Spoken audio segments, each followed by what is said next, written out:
Olá, pessoal, sejam bem-vindos ao meu canal. Meu nome é Aníbal Azevedo e estou aqui então com vocês para a nossa sexta aula. Vou falar um pouco de fusão de dados, mas eu vou pegar uma tangente aí na questão do uso de inteligência artificial, inclusive para avatares. E ao final desse vídeo vai ter um bônus mostrando potenciais aplicações aí muito importantes e interessantes que já estão sendo feitas. Não é que, pode ser que vai ser feito ou não, mas tudo isso acessível a quem sabe Python, sabe programação, enfim, vocês vão ver. Quem quiser pode ir até o final, mas você não vai entender nada do que eu vou falar lá no final se você não assistir o vídeo inteiro. Então, agradeço a sua atenção. Se você achar esse conteúdo agregou valor e foi interessante para você, por favor, se inscreva, curta, compartilhe, comente, que isso ajuda a gente a divulgar a nossa mensagem. Então, vamos ao vídeo aqui. A temática aqui do nosso vídeo é justamente dessa aula, é a fusão de dados, né? Tem essa capa bacana aqui que a gente fez. E o ponto importante, na verdade, pessoal, é que isso tem relação com alguns dos conceitos que a gente já vem colocando em alguns vídeos anteriores, tá? Inclusive tem relação aí com a aula que a gente falou sobre os tons dos ciborgues, né? Uma pergunta, enfim, se você acha que é ou que não é, ou que está no meio do caminho, é interessante assistir os conteúdos. Tem aqui a nossa playlist, lembrando que na descrição do vídeo, e talvez aparecendo alguns cards aí ao longo do nosso vídeo, você vai poder, se você achar interessante, assistir a sequência de vídeos que a gente propõe uma série de reflexões, tá? Muito bem. Então, o ponto, na verdade, pessoal, é por que que eu fiz essa questão, né? Eu fiz aqui um livro, né? Compilando algumas das coisas que eu fiz. E também isso me ajudou muito, foi muito importante para eu entender, digamos assim, ao fazer esse livro, eu poder articular uma série de projetos que eu venho desenvolvendo e foi possível também eu documentar isso. E aí você deve estar se perguntando, ok, você fez isso por quê, né? Basicamente para eu poder me organizar melhor e poder, através dessa reflexão, fazer melhor as minhas atividades, antes de mais nada, né? Mas vocês vão ver que tem outras implicações interessantes, tá? Então, como eu já havia mencionado no vídeo anterior, através da compilação dos eventos, projetos, enfim, da série de ações que eu venho realizando, eu pude inclusive entender melhor e compreender melhor e articular todas essas ações que eu comentei no vídeo anterior.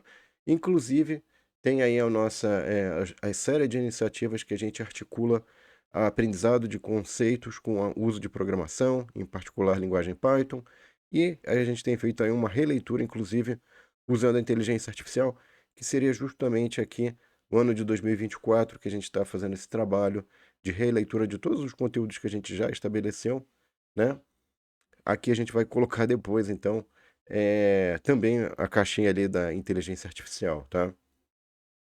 O ponto importante, na verdade, pessoal, é que a gente teve aí a felicidade, né, de poder também articular, já vem articulando aí as contribuições que os alunos dão nas disciplinas através dos vídeos, dos projetos que a gente propõe para ele ao longo das disciplinas, né?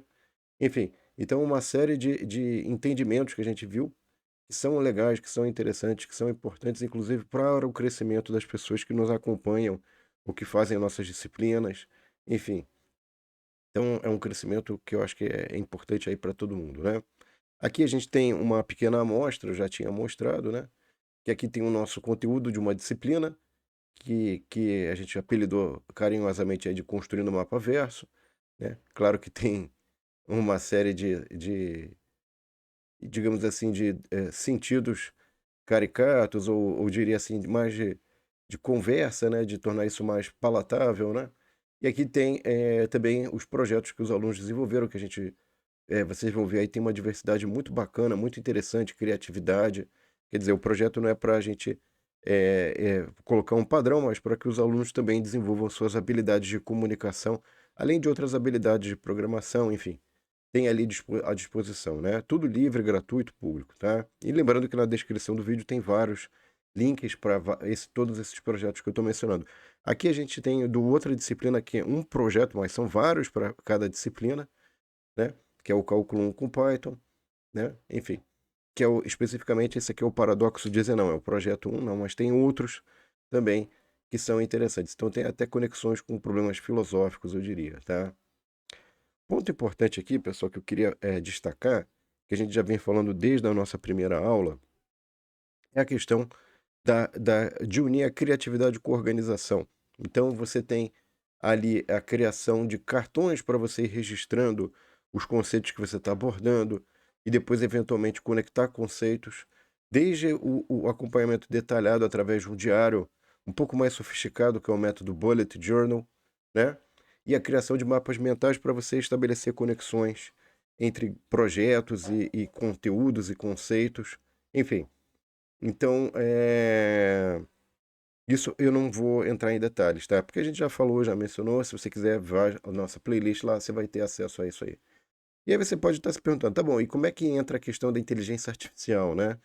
Então aqui eu estou colocando uma figura em inglês, mas você tem aí como uma das temáticas importantes que têm sido colocadas ou desafios de inteligência artificial, que é o uso ali da expertise, né, dos atores, né, com a tecnologia, com o uso de achados ou conhecimentos tecnológicos, né, como é que você faz essa união e consegue colocar, inclusive, isso dentro da inteligência artificial, né, para tornar a inteligência artificial aproveitando toda essa parte tecnológica, orientado à questão da tecnologia ou orientado ao conhecimento mais específico de especialistas ou de práticas ou de comunidades, inclusive, tá? Enfim, então tem essa proposta que está colocada nesse link, tá? A gente também destaca esse artigo, que deixa eu sair da frente aqui, que é o gerenciamento de um sistema de gerenciamento de conhecimento semântico, né? Para dados heterogêneos usando aprendizado de máquina. Então, o que é importante aqui? Parece um nome complicado, mas eu gostaria de destacar o seguinte: é a questão de usar figuras, textos, tabelas, referências e como é que você pode conjugar esses diferentes tipos de elementos textuais ou não textuais dentro da inteligência artificial, tá? Isso parece muito abstrato, muito complicado, mas eu vou entrar no detalhe aqui. Na verdade, você pode ter sentenças, né? Isso aqui é o padrão que é usado para inteligência artificial generativa. O ChatGPT, por exemplo, é um exemplo disso, né? Em que você cria o tal dos tokens e cada token recebe é codificado com uma numeração e essa numeração depois depois transcrita e é feita de uma forma que você tem a questão de similaridade entre sentenças e palavras, significados. Mas ele propõe nesse artigo aqui uma abordagem não só para essa codificação, não só para texto, mas também, por exemplo, para referências, para figuras. E aí ele vai descrevendo aqui, a gente não vai entrar nesse nível de detalhe, como é que você poderia indexar, né, esses elementos que são não textuais, né, figura, tabela, enfim. E aí, com isso, uma parte importante do processo que ele utiliza, né, inclusive, denota o uso aqui, deixa eu mostrar aqui nesse diagrama aqui, né? Estou em cima aqui, mas é o uso de agrupamentos, né? De você agrupar conceitos, sentenças, enfim. Então, tem toda uma série de etapas importantes aqui, eu não vou entrar no detalhe, mas o que eu queria destacar? Ele faz, inclusive, nessa referência, nesse fluxo de trabalho, que usa esse agrupamento, né? Dentro desses tokens, quer dizer, enfim, dentro dessas transformações de conteúdo para números, ele vai fazer uso do que está dentro desse artigo aqui, tá? E esse artigo é importante porque tem esse conceito lá dentro dele, tá? Que ele comenta que ele estabelece um melhor espaçamento entre conteúdos que podem ser agrupados de formas em grupos diferentes, vamos colocar assim, tá? Isso aqui é importante.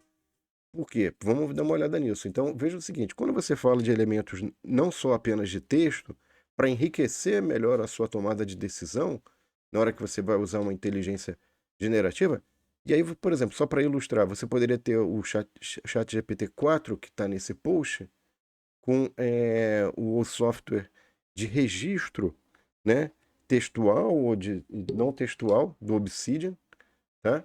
Usando Python. Então aqui tem um linkzinho bacana, interessante.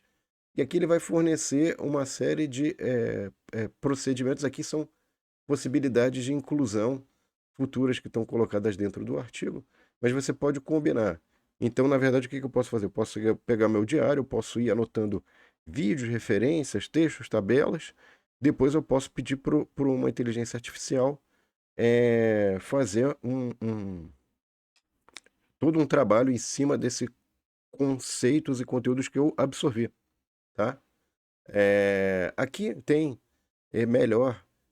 Se você não é muito familiarizado com esse conceito de transformação de texto e de conteúdo, tem esse outro post aqui que ele é bem. Ele dá algumas dicas de como fazer isso passo a passo, né? Inclusive ali falando, vamos supor que tem girafa, carro, elefante. Então, como é que você vai guardar ou armazenar isso em termos numéricos para você ter uma eficiência em termos da sua inteligência artificial generativa, né? Então, enfim. Só que o ponto que eu queria destacar não era só essa explicação inicial, é que ele coloca que num um modelo, né, que opera no mundo real, ele vai ter uma complexidade muito grande, tá? E isso traz para a rede neural, que no fundo de tudo isso vai ter um modelo matemático que simula o, como o nosso cérebro funciona, que é a rede neural, tá? Essa rede neural ela vai ser muito cara e complexa de ser treinada, tá? Principalmente porque você vai precisar de muitas amostras para ajustar os pesos dessa rede neural, desse modelo matemático, certo? E aí o que acontece? Aí surge a necessidade, inclusive esse post vai nesse sentido, né? Que é você usar o Retrieval Augmented Generation, né? Que é, na verdade, a forma de você pegar esse modelo matemático, que são as redes neurais, com a possibilidade de você usar esse conhecimento que está implícito ali dentro dos textos, dos elementos textuais ou não textuais, tá?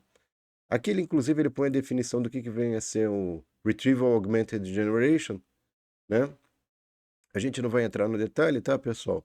Mas são indicativos que eu dou que são importantes, são interessantes para você ter um modelo que vai usar o conhecimento específico de domínio, tá? Então, this method is especially useful in handling detailed queries. Ou seja, esse método vai ser importante quando você tem um contexto mais específico, você tem um conceito mais específico e você quer adaptar toda aquela ferramental muito bom, muito interessante de inteligências generativas. Inclusive, eu vou indicar algumas ferramentas gratuitas ao final desse vídeo, que você pode acoplar um conhecimento específico que você tem, tá?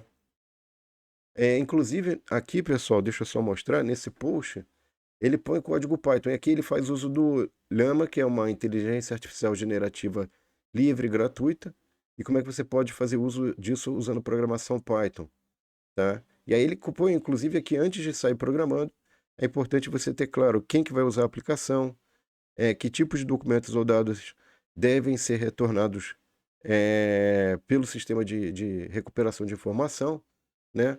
E como é que você vai medir se aquele cara foi bem sucedido ou não, tá? Enfim.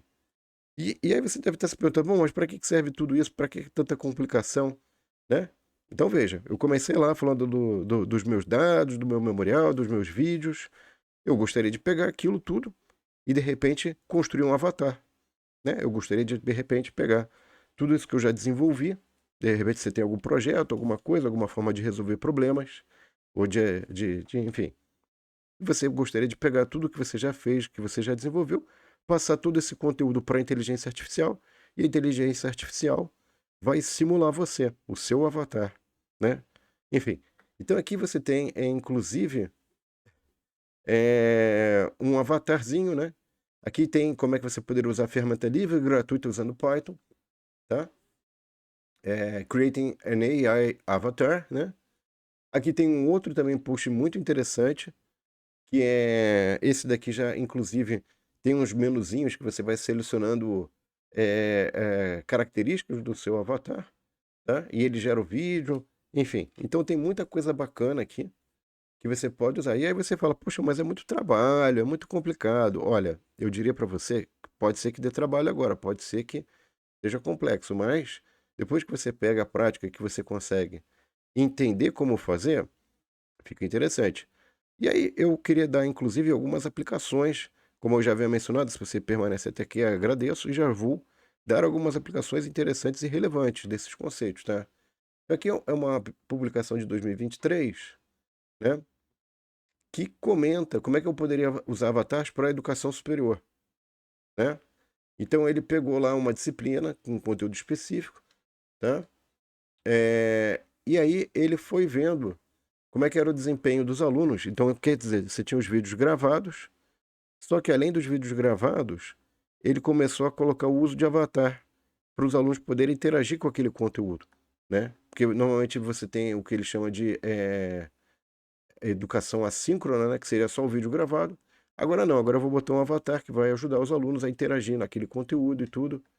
E teve ele monitorou a performance dos estudantes e teve resultados bem interessantes, tá? Enfim, na questão do aprendizado dos alunos. Aqui eu já tenho um outro artigo que também da Nature, está no site da Nature, né?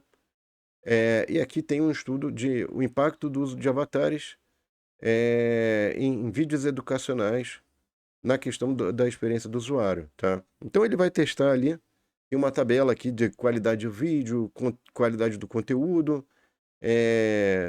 como é que se o avatar consegue ter, enfim, visual appeal, emotional expressions, enfim, tem uma série de características e ele quer saber o que, que vai impactar mais no aprendizado, né? User engagement, emotional experience, learning effect, e aí ele vai combinando esses efeitos aqui, inclusive ele tem várias formas ali interessantes de combinar, mas eu queria compartilhar com vocês os achados dele, né? Então ele falou assim, olha só, coisas importantes, né? Primeiro, a qualidade do vídeo.